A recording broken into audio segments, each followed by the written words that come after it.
내가 수술을 받으면 차은우가 나올까? 저도 가끔 상상을 하거든요. 안 된다는 걸 저도 알고 있단 말이에요. 그럼 현실적으로 그렇게 해도 내 코가 예뻐지냐? 이 정도에서 거의 이 정도로 가야 돼요, 무조건. 그럼 비중격 연장술을 비중격 작은 걸로 해봤자 효과도 없어요, 생각보다. 이게 실제로 적용될 사람이 우리나라에 얼마나 있을까? 약간 이런 느낌 들고, 내가 원하는 방향으로 가기 위해서 얼마만큼의 수술의 방법과 연고를 선택해야 될지. 안녕하세요, 성형외과 전문의 이병조 원장입니다. 오늘은 실제로 저번 시간에 여러분들께 코의 구조와 또 연골의 특성에 대해 설명을 드렸고, 실제로 그 연골을 어떻게 고르고 어떤 수술 방법을 하는 게 나한테 수술 결과의 만족도로 이어질 수 있을까, 실상담의 내용에서 조금 접근을 해보겠습니다. 여러 유형으로 좀 나누어 볼 수 있는데 단계별로 좀 구별을 해볼게요. 그래서 1단계 괜찮은 코? 수술을 뭐 굳이 안 받아도 되는 코도 있겠죠. 2단계로 제가 나누면 조금 아쉬운데 괜찮은 코들이 있거든요. 그 코들의 대부분의 특징은 약간 매부리 코예요. 수술하는 원장들은 되게 좋아하거든요. 피디님도 약간 매부리 코의 느낌인데, 코뼈가 약간 높은 게 매부리 코예요. 코가 높은 거니까. 원래 코가 괜찮은 게 당연히 수술할 때 좋단 말이죠. 이 괜찮은 코가 도대체 뭘까요? 코 높이가 괜찮고, 피부가 너무 두껍지 않고, 코가 뚱뚱하지 않고, 코가 너무 크지 않고, 하지만 또렷하고 얇고 선명하고 입체적이고 모든 좋은 특성을 다 갖고 있는 거죠. 진짜 안 해도 되는 코네. 그렇죠. 이건 진짜 안 해도 되는 코. 3단계는 좀 낮은 보통 코. 자기 코 볼 때 나 좀 코 좀 낮은 것 같은데? 이런 느낌이라고 생각하면 돼요. 그러니까 남들이 코 높으면 높다고 하거든요. 너 코 높은데? 코 높잖아. 왜 낮다 그래? 이런 정도는 이 정도에 해당이 안 될 수 있어요. 4단계는 이제 뭔가 확연하게 뭔가 해결해야 될 게 있는 코예요. 예를 들면 보코. 코끝이 너무 뚱뚱해, 여기가. 그리고 아니면 짧은 코, 들려서 약간 보이는 느낌이 난다. 아니면 코가 많이 났다. 이걸 꼭 다 갖고 있지 않아도 뭔가 하나 확실히 이거 좋아져야 된다. 이런 뭔가 문제 포인트를 좀 갖고 있는 거. 그러면 제가 이걸 굳이 나눈 이유는, 상담을 보통 오시는 분들이 어디에 속하냐라고 보면은 제가 볼 때는 여기가 많아요. 여기 중간. 코의 특색은 없는데 내가 이제 예뻐지고 싶은 거죠. 코 하면 예뻐질 것 같은데? 이런 느낌이 제가 볼 땐 여기에 속하는 것 같고, 어릴 때부터 내가 약간 컴플렉스 같은 걸 좀 가지고 있다. 난 코가 너무 큰 것 같아. 콧구멍이 보여. 너는 코만 하면 좀 괜찮겠다. 뭐 이런 얘기를 듣는 게 이제 약간 이런 단계일 수도 있어요. 그러니까 너무 막 완벽하진 않지만 코가 예쁜 코들은 보통 이런 느낌이에요. 매부리 코. 아까 말했지만 코가 높으면 어쨌든 높은 장점이 있단 말이죠. 그래서 특히나 이런 코들은 남자분들에서는 굉장히 좋아요. 남자 잘생긴 연예인들 잘 생각해보면은 매부리 코가 대부분이에요. 맞아요. 뭐 장동건, 원빈, 이동우, 차은우 엄청 잘생겼지. 다 매부리예요. 근데 매부리가 엄청 심하냐 안 심하냐 이런 차이가 좀 있죠. 신현준님 배우 같은 경우는 굉장히 심한 매부리고, 그러면 이제 약간 코봉이 같이 보이는 느낌이 있는데, 우선 남자들은 코가 커야 되기 때문에 매부리 코는 좋은 거예요. 근데 여자분들은 조금 이런 거를 이제 좀 인상이 강해 보인다고 싫어하는 경우가 있죠. 이런 식으로 이제 코의 단계를 좀 나누면 돼요. 수술 방법적으로 제가 한번 좀 나눠볼게요. 코끝을 어떻게 만든다. 1단계. 외부 연골을 안 쓰고 그냥 안에서만 그냥 해결하는 느낌이에요. 그냥 연골을 그냥 묶어. 날개 연골이 있는데 걔네들을 그냥 묶기만 해가지고 모양을 좀 바꿀 수 있을 것 같은데, 이런 느낌이 있고요. 2단계.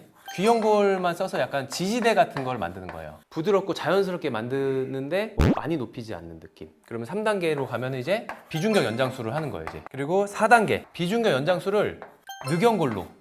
우리가 이제 재료에 대한 공부도 했으니까 요거를 제가 설명해도 좀 잘 이해가 되실 거예요. 연골 묶기는 날개 연골을 실로 묶어서 모양을 약간 바꿔주는 거예요. 날개 연골이 이렇게 있다 했잖아요. 얘네를 이렇게 묶거나 뭐 좀 잘라내거나 이런 식으로 해서 모양을 바꿀 수 있어요. 그냥 연골을 약간 차렷하는 그런 느낌 아닌가요? 그렇죠. 벌어져 있는 애를 이렇게 좁혀주는 거예요. 아래에서 연골을 볼 때 이렇게 세 있는 애를 얘를 묶으면 이런 느낌으로 바꿔줄 수 있어요. 세모나게. 조금 더 이렇게 되는 그렇죠. 느낌. 이렇게 모양을 바꿀 수 있고, 이렇게 매부리코, 화살코처럼 이렇게 쳐져 있는 사람은 연골을 위쪽으로 이렇게 묶어주면 코를 좀 짧게 만들어줄 수 있어요. 위치를 좀 바꿔준다고 생각하면 돼요. 이런 느낌이다, 코가. 약간 이렇게 내가 매끈하게 만들어줄 때 얘가 일로 가면 돼요. 이거는 근데 높인 게 아니에요. 있던 애가 그냥 간 거야. 위치만 바꿔줘도 뭔가 코가 괜찮을 것 같은데, 이런 느낌 때는 이제 연골 묶기 같은 걸 할 수 있어요. 서양 사람들을 위한 약간 수술 방법이에요. 코뼈가 크고 연골이 크고 이런 알짜 구성품이 큰 경우에는 그 연골을 좀 묶어주거나 바꾸면 모양을 바꿔줄 수 있어요. 근데 동양인에서 이런 코들이 별로 없다. 지지대. 지지대는 여기에다 그냥 이 연골을 끼워가지고 그러니까 얘가 같이 움직여요. 움직이는데 그나마 조금의 강도를 확보해 준 거예요. 그리고 나서 뭐 여기다가 이렇게 연골을 쌓으면 조금 올라갈 수 있죠. 요게 이제 지지대 방식이고 연골 묶의 변화량 20%라고 잡고 지지대 같은 경우는 제가 볼 때는 40% 정도는 변화를 만들 수 있을 것 같아요. 비중격 연장술은 한 70%까지는 바꿔줄 수 있어요. 비중격 클 때는 2%도 더 올릴 수 있어요. 근데 늑연골이 있으면 아예 이 비중격의 한계를 무시할 수 있어요. 이건 이제 한 100%. 단점은 코가 튼튼해지기 때문에 단단한 느낌이 생길 수 있어요. 하지만 내가 더 높일 수 있는 거예요. 높일 수 있다는 얘기는 결국은 변화를 만들어낼 수 있다는 얘기죠. 밑으로 갈수록 더 드라마틱하게. 그렇죠. 드라마틱하게 변화를 할 수가 있다는 거예요. 실제로 제가 진료실이나 수술을 하고 느끼는 것도 이게 그냥 코술의 기본, 스탠다드? 요 정도로 했을 때 잘 해놓으면 사람들이 만족을 해요. 그리고 내가 더 욕심이 있거나 개선하고 싶은 분명한 니즈가 있는 분들은 이걸로 하면 더 그거를 확실하게 개선을 해줄 수가 있죠. 내가 뭔가 이렇게 복코가 너무 심해, 피부도 두껍고 코가 너무 뚱뚱해, 늑연골로 수술을 해도 과연 여기까지 갈까요? 아니지. 내가 수술을 받으면 차오는 코가 나올까? 저도 가끔 상상을 하거든요. 내가 수술을 받으면 그렇게 될 수 있을까? 근데 애초에 안 된다는 걸 저도 알고 있단 말이에요. 그러니까 이게 뭐 강력하다고 해서 우리가 진짜 다시 태어난 것처럼 되냐? 그건 아니라는 거예요. 왜냐면 이거는 코 안에 있는 연골을 이제 기둥 작업을 해서 바꿔주는 이런 느낌이지, 내가 갖고 있는 코의 원래 특성, 피부, 원코의 사이즈, 얼굴의 크기 이런 거는 바뀌지가 않잖아요. 그냥 코 안에 있는 걸로 바꿔준단 말이죠. 이걸 설명드리는 이유가 각자 세부 내용을 듣고 아 저거 하면은 돼지코 돼서 좋은 거 아니야? 이렇게 되면은 돌덩이처럼 딱딱해서 나쁜 거 아니야? 이런 생각을 하는 게 있는데 그게 틀렸다는 건 아니에요. 맞아요.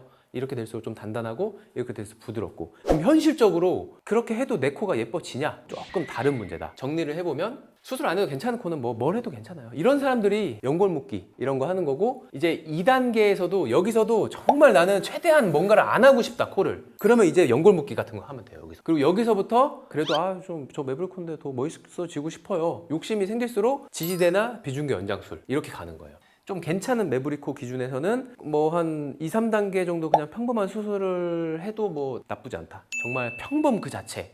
이런 코에서는, 이쪽에서는, 동양인에서는 거의 효과 없어요.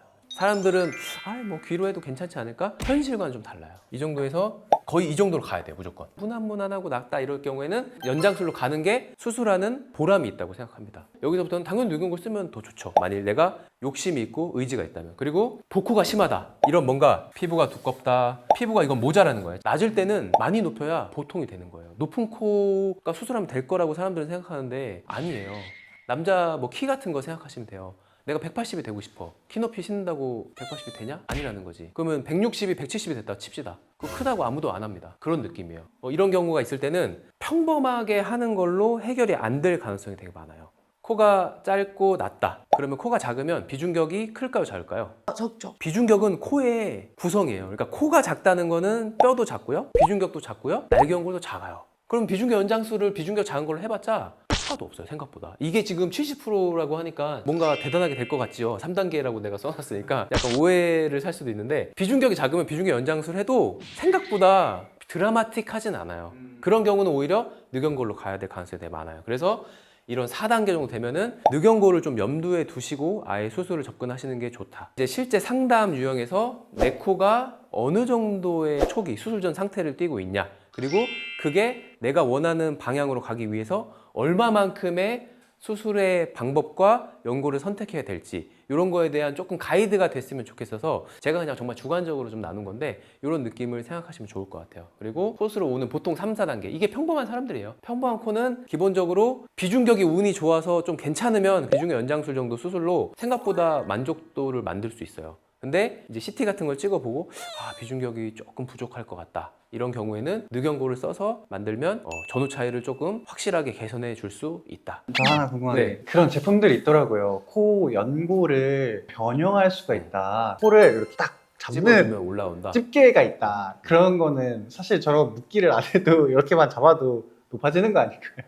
그렇죠. 근데 제 의사로서의 견해를 물어보면, 저도 그거 인스타에서 광고 나오는 거 본 적이 있는데 저는 기본적으로는 효과 없다라는 말씀을 드리고요. 아까 말했지만 날개 연골은 되게 말랑말랑거려요. 부드러운 연골이거든요. 그러니까 우리가 만일 베개를 뒤집어서 잤다 쳐봐요. 근데 아침에 일어나면은 몇 시간 눌려 있어도 하나도 안 바뀌죠. 그럼 그거를 과연 진짜 바꿀 수 있을까? 라는 의문이 들죠. 그리고 여기선 제가 깊게 얘기하는데, 연골 묶기 하면은 연골 묶기 실이 풀리잖아요? 돌아와요. 그래서 이제 녹지 않는 실 이런 걸 많이 쓰기도 하는데 안 풀려도 피부가 두껍거나 코가 작은 사람들은 연고를 묶어도 뭐 의미도 조차 없을 정도거든요. 그래서 이게 실제로 적용될 사람이 우리나라에 얼마나 있을까? 약간 이런 느낌이 들고 그래서 저게 우리나라에서는 좀 약간 의미가 없는 느낌인 것 같아요. 효과 자체는 있어요. 서양 사람들은 저런 걸 효과 되게 좋아요. 왕코들 코 진짜 크고 막 매부리 엄청 크고 서양 사람들 보면 코가 막 연골 갈라지고 이런 거 보이는 거 아시나요? 피디님도 보면 연골 갈라진 거 보여요. 살짝 우와. 예를 들면 연예인들 중에 민효린 코 배우님 코 같은 거 보면 코끝이 막 울퉁불퉁해요. 그 얘기는 피부는 되게 얇은데 코가 높고 그 안에 있는 구성 연골들이 되게 야무진 거예요. 제 코만 봐도 잘 안 비쳐요. 왜냐면 피부가 두꺼워요. 그러니까 동양인들의 코에 이런 느낌이죠. 근데 그럼 두꺼우면 연골 아무리 백날 묶어도 그 피부의 그런 질감이 두꺼우면 드러나지가 않아요. 연골의 느낌이. 그래서 서양 사람들 같은 코가 있으면 저런 효과가 되게 좋아요. 근데 우리나라에는 그런 사람들이 별로 없다. 없으니까 각자에 맞는 수술 방법이 있다. 있는데 우리가 보통 진료실에서 보는 분들의 경우에는 코가 그렇게 높지 않고 평범한 분들이 많다. 그리고 뭔가 복코라든지 코가 짧다든지 피부까지 두꺼운 뭔가 한계를 좀 갖고 있는 사람도 많단 말이죠. 그럴수록 좀 더 확실한 효과를 내줄 수 있는 방법과 연골이 필요하다. 그래서 상담을 오시면 의사가 그거에 걸맞게 환자분의 딱 최적화된 방법을 제시해 드릴 거예요. 이 정도는 해야 될 것 같고 여기서 더 욕심이 나면 늑연골 같은 걸 쓰시고 조금 더 자연스럽고 뭐 수술한 티를 안 내고 싶으면 조금 더 부드러운 연골을 사용해서 하는 방법 이런 거를 알려드릴 수 있으니까 상담을 통해서 확인을 하셔라 이런 말씀을 드립니다. 선생님 근데 인터넷에 정보 보니까는 비중격을 떼면 위험하다, 안전코 된다 이런 말이 있던데 괜찮은 거 맞아요? 제일 많이 나오는 질문 중에 하나가 비중격 떼도 괜찮아요? 비중격 쓰지 말라던데? 이런 말이 되게 많거든요. 그래서 진료실에서 그거에 대한 제가 답을 하느라고 굉장히 많은 시간을 할애하고 있는데